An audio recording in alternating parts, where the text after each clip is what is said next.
What's up, Game Boys and Girls? Big T here, back with another video, and this is going to be a somewhat longer one because I'm going to be doing a kind of favorites list video. This is not going to be in any order or anything like that, so maybe the last few games are probably I would consider toward the tops of the games I'll talk about or I want to mention here. But this list is about female protagonists. These are my favorite female protagonist video games. And I just want to kind of go over this. I might do more videos like this. I think I have an idea to do like a favorite list of games that star like, I don't know, animal characters or something like that. I think that's the one I'd like to do. But yeah, so that's this video here. So I'm going to start off with what I consider kind of cheats. They're not really cheats, but they're kind of cheats. I want to just get those out of the way so we can get into the main gist of it here. So let's go ahead and get started here. So I got a pretty big stack here, I think over 20 games. So we're going to start off with, like I said, this is one of the cheats, and that is Immortals Phoenix Rising. I call this a cheat because even though obviously it shows you a female character there as your character Phoenix, you could change it to a guy if you want. So this is kind of a cheat.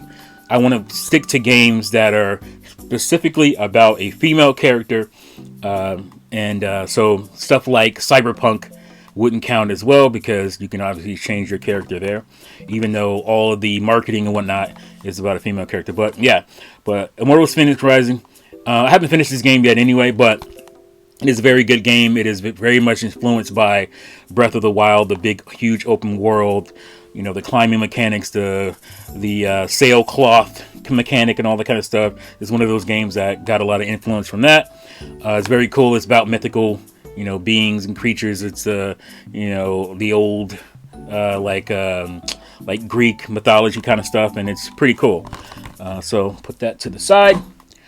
Let's start with my other cheat. This is Dead or Alive, the original Dead or Alive fighting game. Obviously, this game is centered on female fighters and characters and whatnot, and also jiggle physics. And nothing wrong with that. But there's also male fighters in this as well. And it's a fighting game, so I wanted to kind of stick to kind of story-driven or like, those kind of games that are focused on that character and about the character. So this doesn't count, but I wanted to mention this because fantastic game. Sega Saturn, by the way. That's the Japanese import because it didn't come out in North America for some reason. Stupid. All right, next up, I guess you can call this a cheat, but not really. Again, with a Sega Saturn game, this is Pandemonium. This is a kind of a pseudo 2D / pseudo 3D side-scrolling platforming game. Very cool. Kind of psychedelic in many ways, but can be very challenging. And it is just a really cool game. I think this is also on the PlayStation 1. If I'm not mistaken, I'm pretty sure it's on there as well. But obviously I have the Saturn version because I'm a Saturn head. Very good game. I didn't even mention this, but what I was saying, you could play as either the main two characters, I think. Let's see the names, see if they're on the back here. Yeah, Nikki and Fargus. That's the two characters you have right here.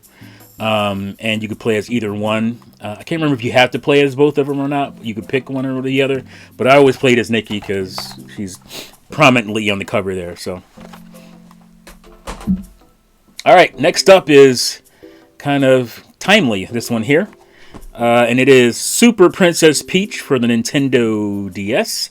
Obviously, we have Princess Peach Showtime coming up pretty soon. And this is like the first game that she had of her own. In the last, I think. But this is a very cool platforming game with some touch mechanics. Like there's an emotion thing you can touch. It sounds weird, but it's a pretty cool mechanic. What I liked a lot about this game is the art style. It is pretty different from your typical kind of Mario platformer art style. I wish they would continue to do that kind of stuff with the Mario games. But it's a very good game. Obviously, Peach is the star this time, and she's going after Bowser for doing, I can't remember, but very cool game. All right, make sure we're still recording good. All right. Next up is a game. I'm a little embarrassed of this cover here because I never got the original. Obviously, you can see right there it says Xbox Dreamfall: The Longest Journey. You guys know or not, I used to be on PC pretty heavy in the 90s to early 2000s, and then I kind of stopped. But one of my favorite PC games was The Longest Journey, which is a point-and-click adventure, which is going to come into play a little bit later, where you play as April Ryan. This one, oh my god, I can't remember the name of the girl you play as here. But it's still a story somewhat about April Ryan, and this is the sequel. And this is kind of a dystopian, not dystopian, but like a cyberpunk-ish kind of future. It's a really good story, very good story. You play as the main character. I can't remember her name. I'm just gonna put it up here. But it's awesome, and what an ending! What a ballsy ending, I should say. But a very good game. So the first one's called Just the Longest Journey. This one's called Dreamfall: The Longest Journey, and the next one was actually Dreamfall Chapters, which was supposed to come out on the Wii U. I was really excited about that, but it never ended up coming on Wii U. But it's on Xbox One and PS4, I'm pretty sure, and also fantastic. But yeah, the Longest Journey series is one of my favorites, starting on PC. This one's also kind of timely as well. Gravity Rush, as they just announced that they're going to be putting Gravity Rush 2 remastered onto PC and coming to PS5, I think. So yeah, Gravity Rush is obviously this is a port of the PS Vita game, PlayStation Vita, and it is awesome. Like, I love the art style in this game and the just kind of traversal. It's just kind of trippy, and you have these gravity powers. It's very cool. Highly recommend this game. As you can see, I have the Korean version. Kind of. Am I covering it? Let's see there. Oh, it's very bright. Yeah, I have the Korean version, but the Korean version also has English, and that's why I have this version. Because when I tried to buy this, it was very expensive. The PS4 version. I don't know about the Vita version, but this is very expensive.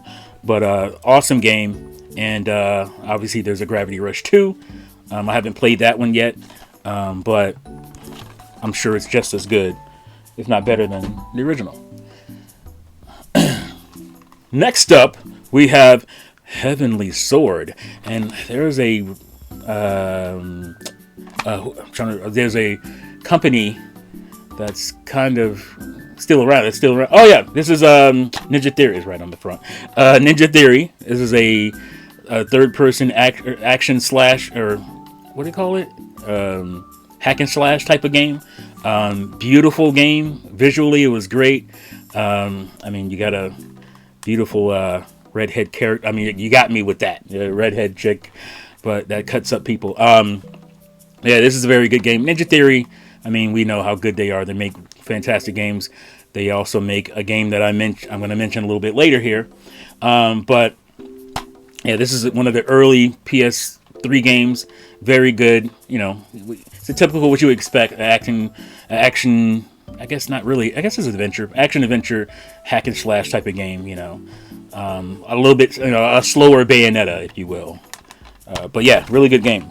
I don't know if this on. I think this is only on PS3. I'm not sure if it's on Xbox 360. Well, speaking of Xbox 360, we have Lollipop Chainsaw. Lollipop Chainsaw is an awesome game. It's super over the top.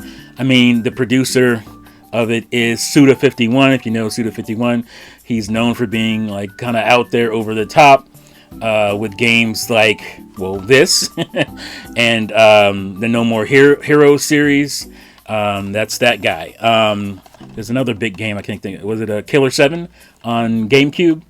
Yeah, so he makes some really stylized, cool action games, and this is kind of an over-the-top zombie slash game, because this was the era of what's the Dead Rising series, and this is kind of in that vein, but it's like an over-the-top. This is like, you remember that movie? Well, there's a movie and a series. Buffy the Vampire Slayer. This is totally heavily influenced by Buffy the Vampire Slayer. As you can see there, that's her boyfriend. That is his head there. It actually talks to you. It kind of gives you hints and stuff from what I remember. But this is a hack and slash type of game as well. Over the top crazy. As you can see there, it says San Romero Knights, which is her high school. Romero obviously is a homage to the late great John Romero,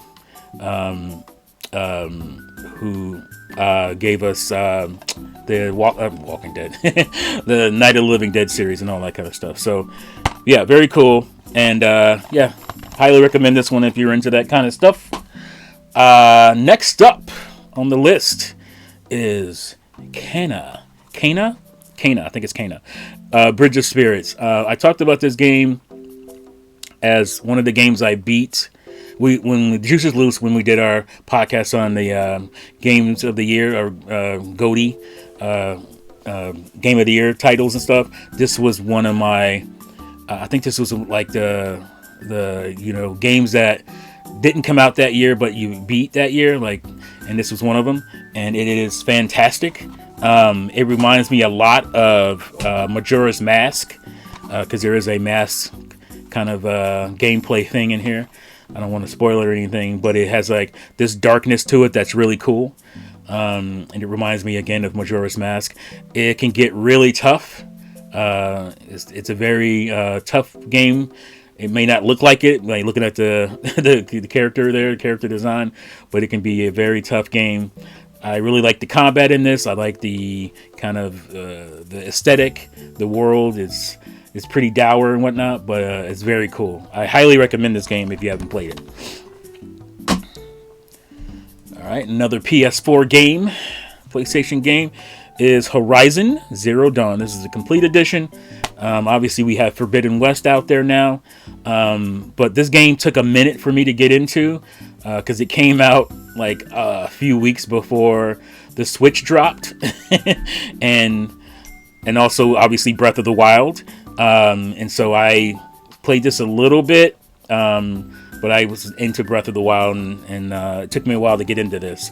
It took me about probably 6 hours or so before I was like, oh, I get this now. I get the gameplay loop and all that, and I'm really into it. But yes, Horizon Zero Dawn, very cool game. A lot of really cool gameplay mechanics. There's some wonkiness with the voice work and whatnot, and kind of the what's the word I'm looking for? The pacing and whatnot, especially early on. But once you, like I said, you get past that first few hours or whatever, it gets really cool. It has a really cool story, kind of dark, and I like that kind of stuff. And like I said, there's some really cool like weapons and tools in this game. And I've also been playing Forbidden West. I need to finish that as well, which is a sequel. But this is a fantastic game. Love that one. And now, onto the Xbox One.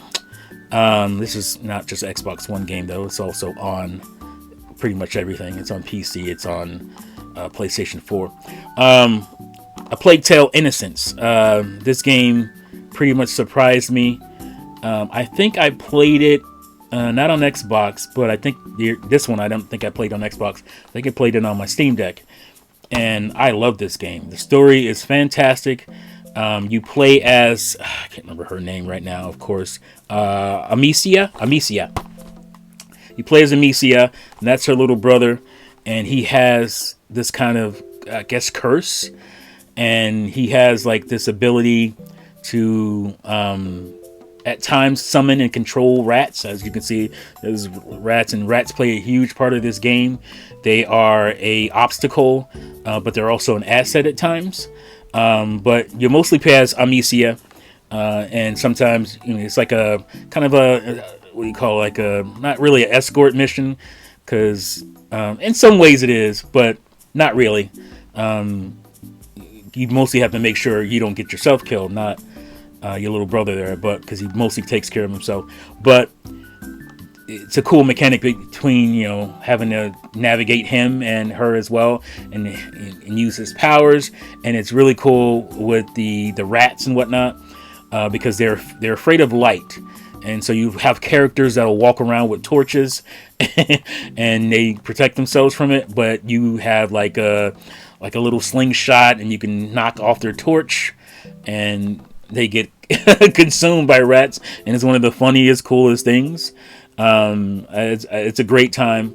It's a slower paced game, but it can get a little tough. You know, the further you get into it, the more mechanics you learn and stuff like that. But the story is fantastic, and the voice work, all that stuff is top notch. So, highly recommend this. A Plague Tale Requiem, or Innocence. Requiem is a sequel. I played that on my Series X because it was on Game Pass, so I played that at no extra charge, and that is also fantastic. I think I like that one slightly better than this one because it worked out some of the kinks in this one, but both of them are very good.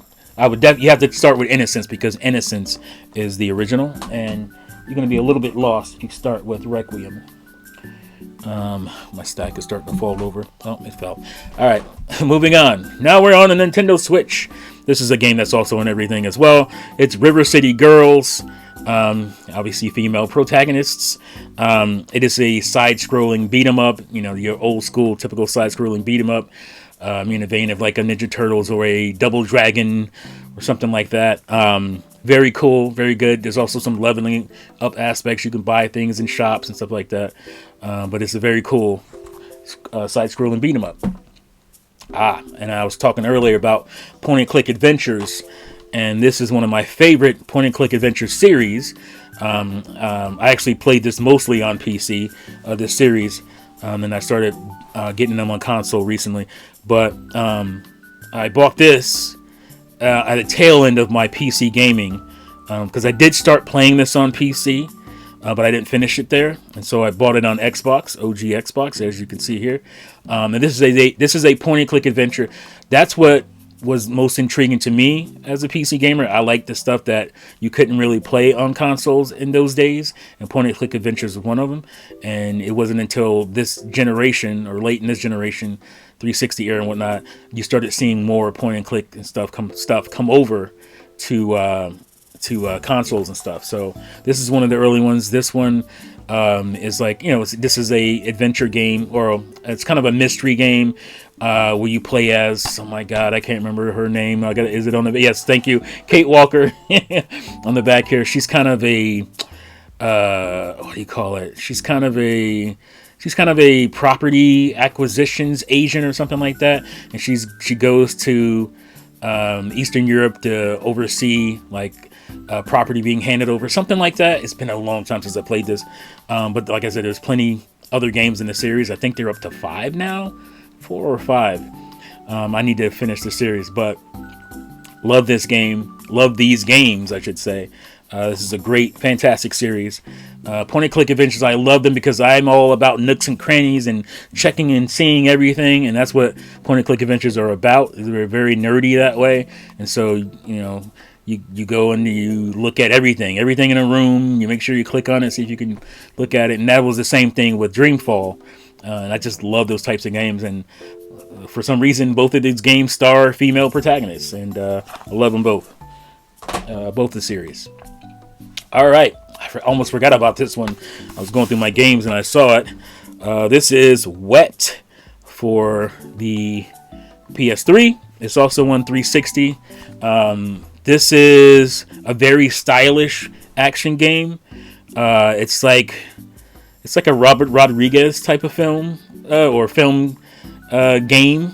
Gameplay wise, it's you're very acrobatic and dual wielding and all that kind of stuff, and it's a little over the top. One of the coolest things I remember about this is that I'm looking at the character and I don't really see it, but I remember the voice actor in the game is Eliza Dushku, and if you know, you know. But yeah, she's the voice actor in this. This is one of the we get games like this all the time now, but back when this came out, we didn't really have these type of stylish action games, and you can do a lot of cool over-the-top things, and there's sequences where you're jumping from vehicle to vehicle and stuff. Just think of that type of, like Robert Rodriguez type of game. It can be kind of hack and slashy too, because you do have a sword as well in some instances, so it kind of feels like kind of Kill Bill-ish in a way. just made up an adjective there. But yeah, it's pretty cool. I highly recommend it. I don't think it's that expensive, and it's Bethesda. Well, they're the publishers. I don't think they developed it, but kind of a forgotten game, I think. So, all right, and here's a surprise. Alien 3, what? Yes, Alien 3. Obviously, it stars Ripley, who is a female protagonist. One of the most popular female protagonists in all of cinema. And I just realized that I still have the plastic protective stuff on this, and that's why it looks so ashy.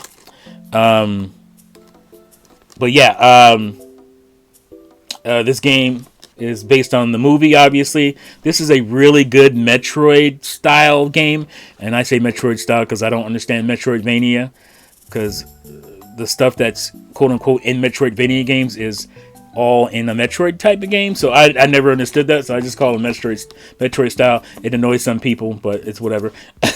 But yeah, this is a really good graphic wise, sound design wise, and just gameplay wise. It's pretty cool. And the thing that's surprising about that is that it is made by LJN, who are known to put out really crappy licensed games, really crappy ones. And they're just known to do that. And this isn't one. This is actually a pretty good game. Very good. It's probably one of their best games. I haven't played them all. But LJN, just look up like Angry Video Game Nerd LJN. He has a pretty funny episode on LJN games and stuff. But yeah, this is actually very good. Super Nintendo.